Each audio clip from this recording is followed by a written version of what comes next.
Hey everyone, and welcome to the inaugural episode of Chasing Space, a podcast exploring the next trillion-dollar industry and everything that has to do with space. I'm your host, Brenden Swanik, and I'm stoked to have you here.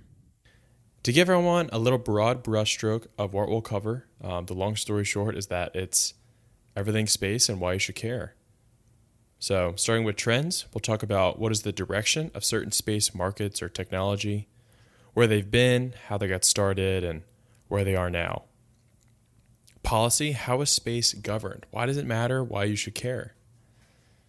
Technology, what are currently people working on, and why is it so exciting? And then finally, my favorite part is the individuals and why they're so important to the contributions of this economy. One of my biggest hesitations with starting the project was kind of the knowledge that, as cool as I and some of my peers think space is, some people really just don't get the appeal.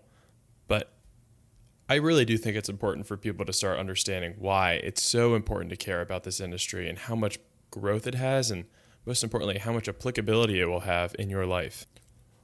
One pretty interesting, wouldn't call it a study, but maybe public gauge, was researchers at the American Enterprise Institute, as well as some at the Pew Research Center, found some pretty, I would call them predictable statistics, but kind of eye-opening regarding the public interest in the industry at large.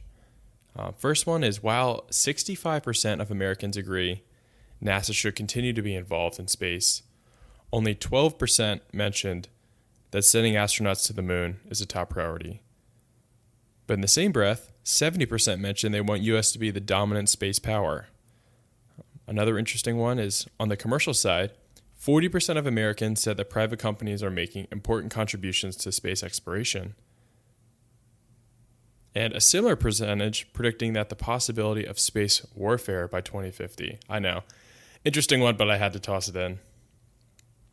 Anyway, all this being said, all these statistics, while fun, are really not truly indicative of current trends and the industry direction from a commercial side, mainly driven by what folks are generally aware of, which is, again, the main headlines driven by large agency, well-publicized projects, which I think generally explains the bias into statistics when asked about the effectiveness of commercial companies in space.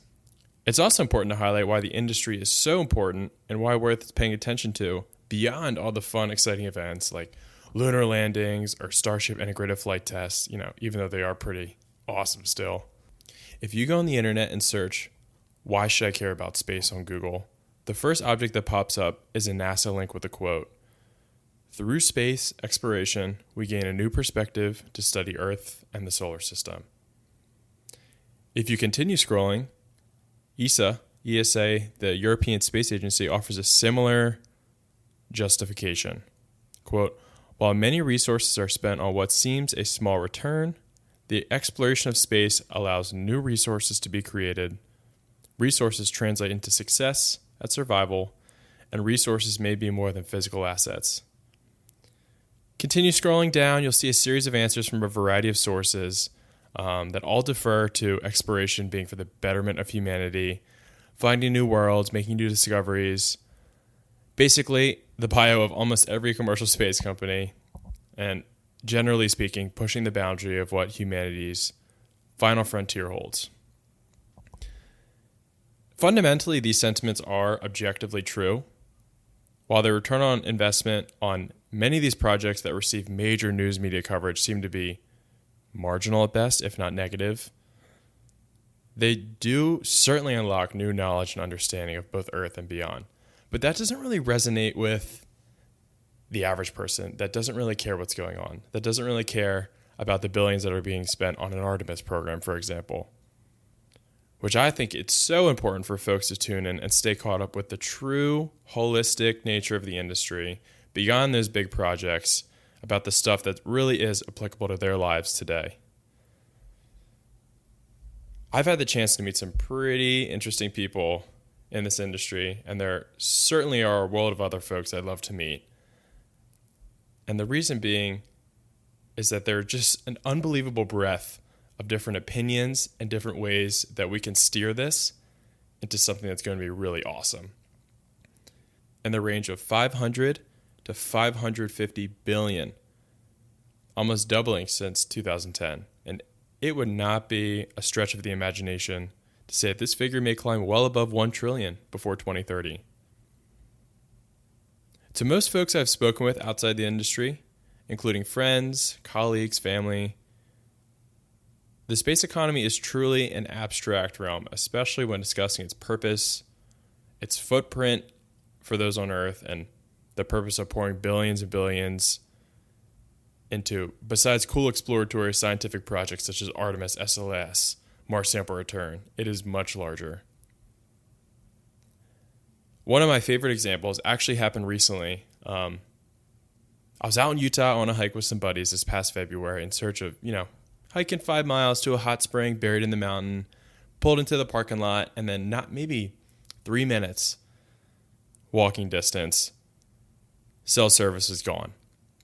I'm expecting my iPhone to have a little SOS signal in the top right or no service or just the 0 bar indicator. But instead, for the first time, I saw a little small satellite icon replace the LTE signal in the top right corner of my phone.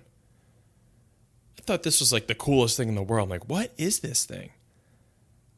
And so now, when I got back to civilization, after some research, I found out this is actually a direct-to-cell satellite capability with iPhones, if necessary in an SOS situation, with any iPhone 14 or newer. Obviously, this is going to be a little bit rudimentary, but it's a real thing. Apple even provides more guidelines to have a better success in this connection, explaining that a clear view of a sky or horizon offers a higher chance to connect. And not even 2 years ago was this capability even thought to be a real thing. And now we see companies such as SpaceX Starlink beginning to pilot direct-to-cell for ubiquitous access, and even a deal with T-Mobile. And they're not the only one. There's other companies like AST, Space Mobile, Link Global, all well-funded startups looking to achieve the same thing. This goes beyond communication abilities. But sticking to the satellite realm again, just another different fraction of the industry is an imaging company called Planet Labs.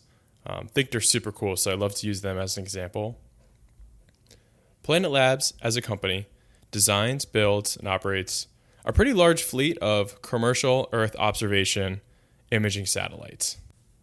Since their debut launch in 2013, Planet has deployed over 592 satellites, with 150 additional satellites planned to launch soon among their what's called as their Dove, Super Dove, and Flock models. They're all considered a 3U form factor, which I think a good comparison is the size of a shoebox. A U or unit is 100 by 100 square. So take 3 of them, it's going to be approximately 100 by 100 by 340 millimeters. But yeah, a full constellation, super cool, can take some amazing images of Earth. It's also extremely practical, especially for geointelligence. One cool example, in September of 2020, following a mysterious explosion at Iran's nuclear complex, the head of Iran's Atomic Energy Organization, Ali Akbar Salehi, announced construction of a new underground facility. And then using Planet's Dove constellation, as mentioned above, they were able to track early indicators of construction near the complex, and they were actually able to capture high-res pictures using a different satellite called SkySat for a more complete picture of the situation. And just like that, a commercial company just contributed to the national security intelligence. Satellites, while innovating super fast and in the order of 10,000 now in orbit, either functioning or quote-unquote pet rock status, really only cover a fraction of the industry. Looking towards the future is when projects really seem straight out of a sci-fi movie, but again, serve practical, real-life, tangible differences in our world down here. One that I think is super cool. Saw the announcement of this earlier this year from Rob Meyerson, who is the former president of Blue Origin, announcing the opening publicly of his new company called Interloon. Interloon is going to be mining helium-3, quite literally mining helium-3 off the surface of the moon. And I'm sure this is begging a million questions 99% of them being surrounding on feasibility or why do we care? Because what would you possibly want on that surface besides all the dust? Well, it turns out that dust, lunar regolith, is exactly what they're looking for. They want to extract helium-3, which is a stable isotope of normal helium with 2 protons and 1 neutron, which is produced by solar fusion and transported, or at least thought to be transported by solar winds. Earth's magnetosphere actually deflects this stream of particles away from the planet, so it does not naturally occur on Earth and really only exists in very, very, very limited quantities from nuclear weapon tests, demonstrations, radioactive decay, etc. Interestingly enough, since the moon does not have a magnetosphere similar to Earth, it is believed that there potentially could be large pockets of this rarefied molecule in gaseous form within the lunar regolith. Why do we care? What could this possibly serve for?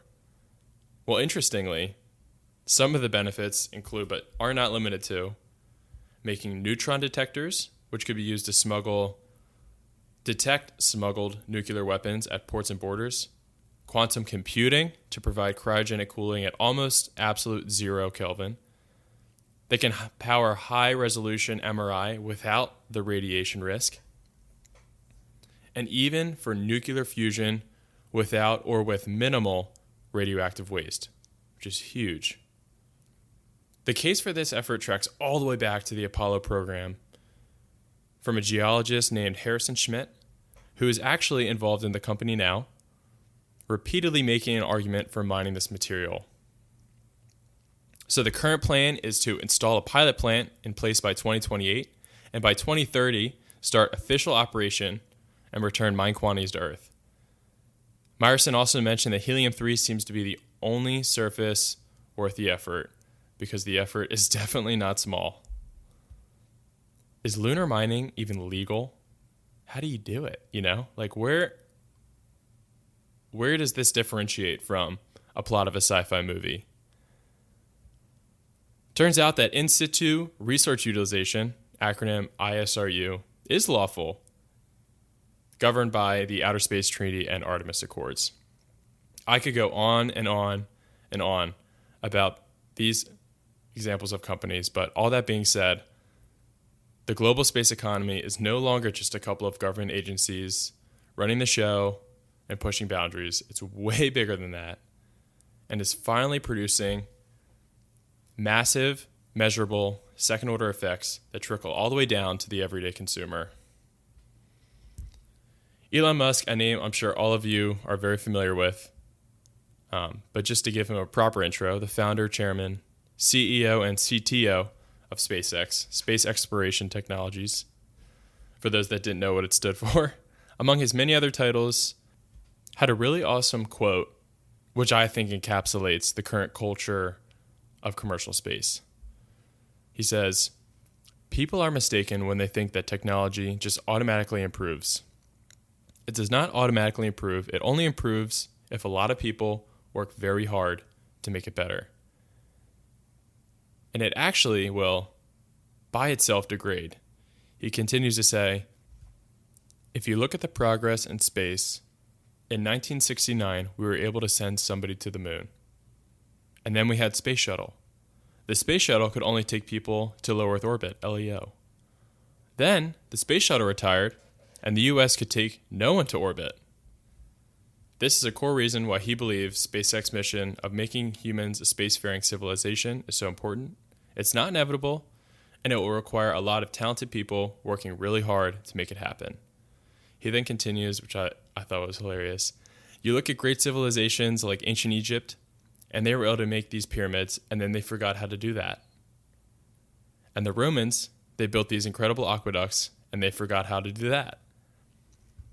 The part that really resonated with me was his first statement that technology does not automatically improve. It only improves if a lot of people are working very hard to make it better. And right now, I cannot stress enough how many people I've met that are working extremely hard to push the boundaries and realize all the different capabilities that can happen. And that is why you should all care. I'm fortunate enough to be around for this inflection point. You are all fortunate enough to be around for this inflection point in the space industry and the second order effects that it can impact your life today. The point of the podcast is not really to dig into the nitty-gritty technical details of why this one steel plate inside of this launch vehicle is this thick, or how certain hardware is created, or how certain payloads function, or even the syntax of very deep, lawful space documents, but really to provide an avenue to demonstrate why this industry is truly worth following and invite some of the folks who can preach this much better than I can to come on and show you how important it is to care. My name is Brenden Swanik. Thanks so much for tuning in and listening, and you'll hear from me soon.